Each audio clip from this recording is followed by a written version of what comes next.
Hey, this is Dr. Eric Fields. So today is a very special video because today I really want to talk about my own personal story. A lot of people probably wonder, why is a psychologist working with people to lose weight? Well, if you've listened to a lot of my past videos, then you will definitely see that I really am a big proponent in this idea of the psychology of weight loss, that I feel psychology has everything to do with weight loss. But what you may not know is that I've also had very significant personal struggles of my own with weight loss that started many years ago. When I was really young, I was a skinny kid for sure. I feel like I can almost remember a time in middle school when my kneecaps were as big as my thigh. And so if you know about the three different body types, right? There's an ectomorph, who is somebody that doesn't gain weight easily at all, any kind of weight. And that's what I was. I was a skinny kid all the way up until high school. Then there's a mesomorph, somebody that tends to put on muscle mass very easily. And then there's an endomorph. That is somebody who tends to put on body fat very easily. And then there are many derivatives of those different three. So you can be like an ecto meso, you can be an endomeso, which is like a football player, right? Somebody who definitely has some body fat to lose, but has a lot of muscle as well. And there's even an ecto endo type. Um, you know, the crass way of referring to them is skinny fat. It's somebody that doesn't have a lot of body fat, but may have like this kind of like frog belly, so to speak, and they don't have much muscle. So anyway, the reason why I'm bringing that up is just to kind of tell you and to illustrate for you the, kind of metamorphosis that I've gone through with these different types of physiques. So in middle school, I was always very ashamed of the way I looked. I think for a guy, being super skinny can give us a bit of a complex, especially when there's these athletic jock types in high school who are really built and buff. And so it wasn't too long after middle school that I had made up my mind that I wanted to start weight training and working out. And as somebody who had difficulty gaining weight, putting on muscle was not easy either, but I was super diligent in my efforts and determined. And that definitely goes a long way in any endeavor in life. In fact, I even remember buying weight gaining powder, which to me is just, I can't even conceive of the need for that now. That was the phase of life I was in back then. So high school, I wound up putting on a lot of muscle mass. One of my main reasons was because of wrestling. I was a wrestler and I wanted to get stronger. So up until and throughout high school, I had never had any weight issues in terms of, being overweight or having a lot of body fat or anything like that. When I went to college, now you're introduced to these meal plans. And I don't know if everyone's meal plan was quite like this, but basically you got to use your card to enter the cafeteria, and then you could eat whatever you wanted. It was like a buffet every single time you went to the dining hall. So that was problematic in and by itself for many reasons. And then, of course, the college years, you start going to parties a lot and, drinking beer and that kind of thing. And definitely not too focused on, or I definitely wasn't so focused on what I was consuming. And so I didn't just put on a little weight, I put on a lot of weight. And in fact, I remember when I first came home permanently after I had graduated, my friends were calling me Homer Simpson, which you know the Simpson character. It's quite an insult because he's this very round kind of figure and who's very, very overweight. So that got to me, I hated that. And I never ever thought I would be the type to gain weight, and I did. And so going back to those three body types, I went from an ectomorph to a mesomorph, although I know the thinking behind those types are, what is your kind of natural inclination, right? But I really did put on enough muscle at that time to almost like change that, body type, uh, essentially in terms of who I was. And then I seemed to put just as much effort into gaining weight and becoming like a true genuine endomorph. So I have experience being each one of those body types. And when I came home from college and I was getting made fun of by my friends and I wasn't feeling attractive, I was definitely feeling very unhealthy. I didn't like looking at myself in the mirror. And I said to myself, like, okay, I've never, had a weight problem before, at least not a weight gaining problem. This cannot be that hard. So I'm sure I'll be able to lose it very easily.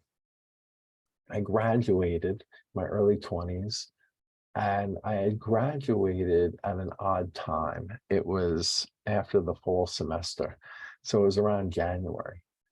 And I remember trying for the entire year to lose weight unsuccessfully. It seemed like no matter what crash diet I tried, it seemed no matter what kind of efforts that I put into my weight loss, I wasn't able to sustain it. I wasn't able to stick to any plan. And I didn't understand why. But all I did know was that this was much, much more difficult than I ever thought it would be. So it took until the next January, a year later, because I remember there was a year and a half break between my completion of my undergraduate studies and graduate school. And so it was that January before graduate school. I knew I had about 8 months to get this done. And I just started a running program. And I said, I don't often see too many overweight runners. I'm going to run every day. And it was a really ambitious goal. I'll never forget it. I was running an hour a day, 6 days a week. I took off one day for rest, and that was it. Every single day I was running for an hour and running at least, I remember my pace too. I'll never forget. It was about 12-minute miles. So it was, a brisk pace, but certainly not a fast pace. I was running, 5 miles a day. And then I bought this book that was put out by the University of California at Berkeley. And I can't remember the title exactly, but it had to do with nutrition.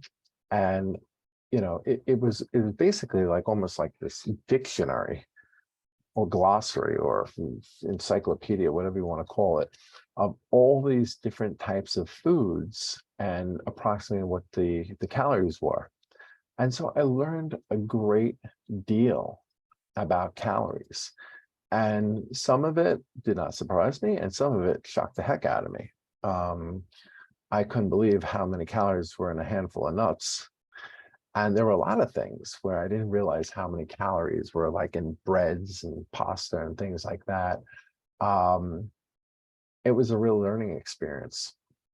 And so learning about the calories of different foods, I developed a healthy eating plan.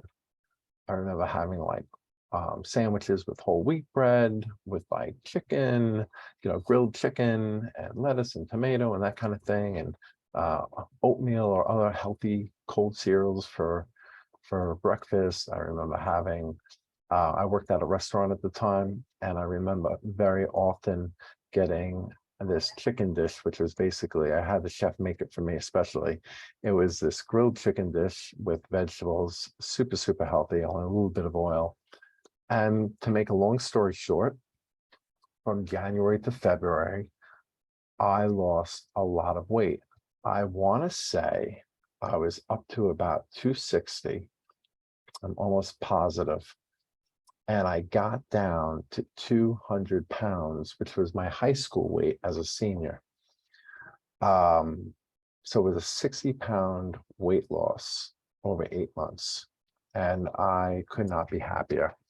You know, I remember showing off in front of my family my size 38 waist jeans, and like being able to like stretch to one side of them and have like this enormous amount of space where you can almost fit like another body inside. It wasn't that extreme, but they were definitely very loose on me. And I was then fitting into 32-inch waist jeans, just like high school. And I couldn't be happier. I got all new clothes, so excited to go to grad school, show off my new physique, and really start over as this really in shape guy. Because nobody at grad school knew, my past. And I remember going to my psychology courses for the first time, and people telling me that their first impression of me when I walked in the classroom was that I was in the wrong place. And I said, "What do you mean by that?"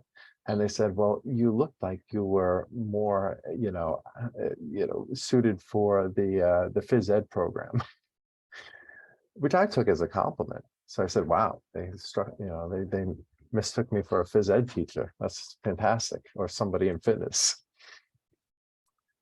So where I failed soon after was thinking that once you lose all the weight, you don't have to do anything anymore.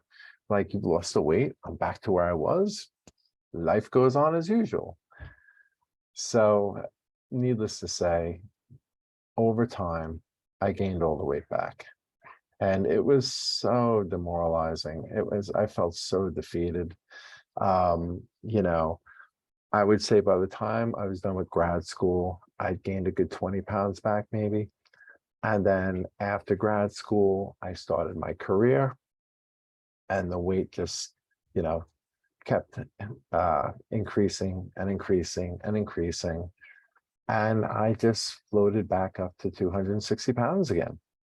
And I was humiliated. I felt awful. It was a time in my life when I was single and I wanted to meet somebody and eventually start a family.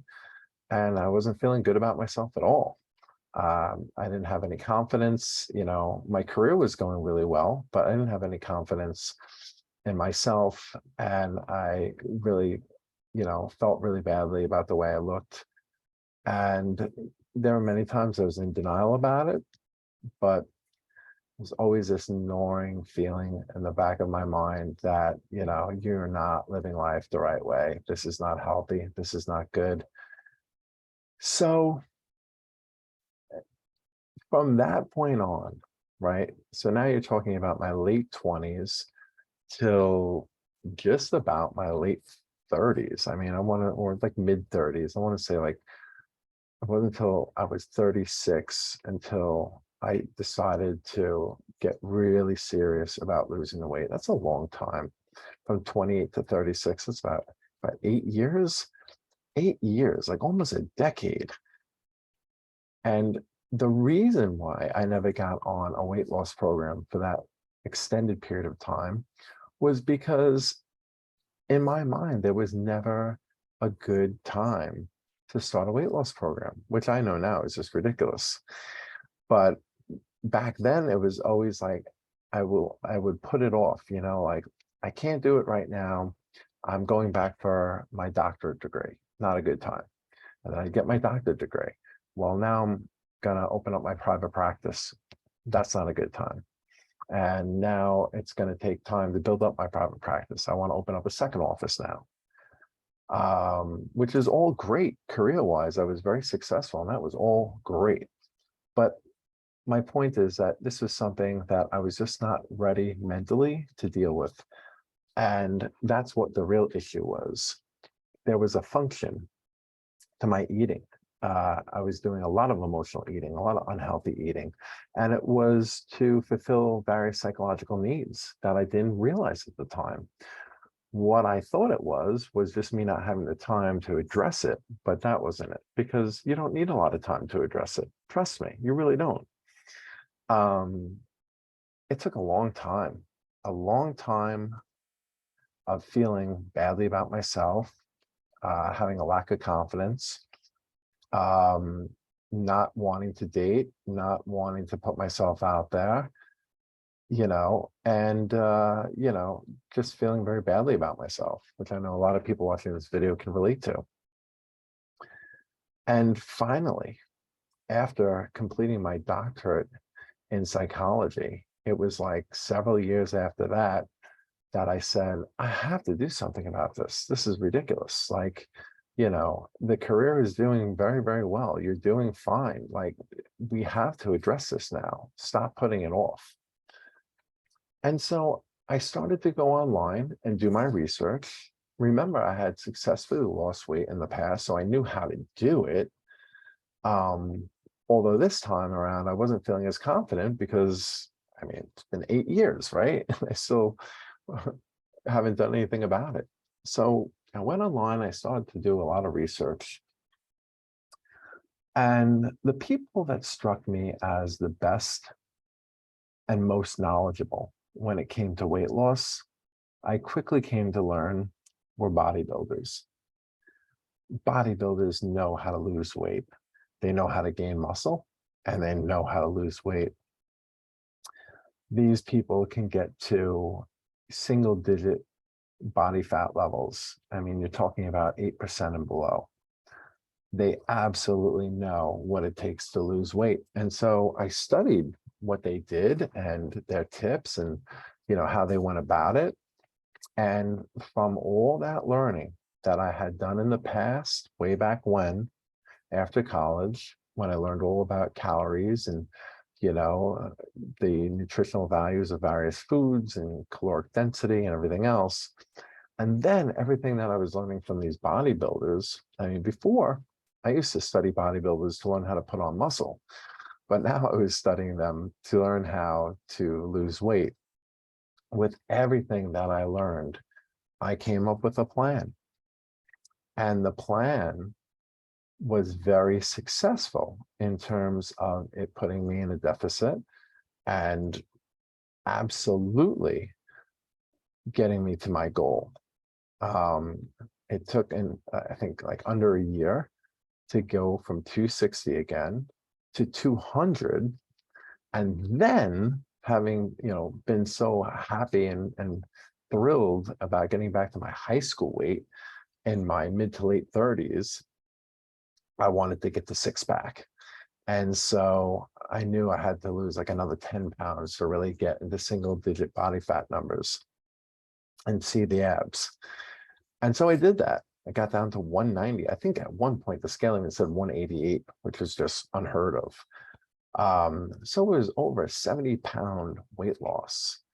And I remember that summer, I timed it perfectly. I was able to go to the beach and sport my new physique, and I was extremely happy. I only maintained that weight for maybe about 3 or 4 months and decided that that's good enough. That's a little bit too much to maintain that kind of body fat level. And I remember the bodybuilders that I used to read, from all the time on the internet would say, like, it's not the type of body that you maintain all year round. And so, I floated back up 10 pounds to 200, between 200, 210, and was very thrilled with that.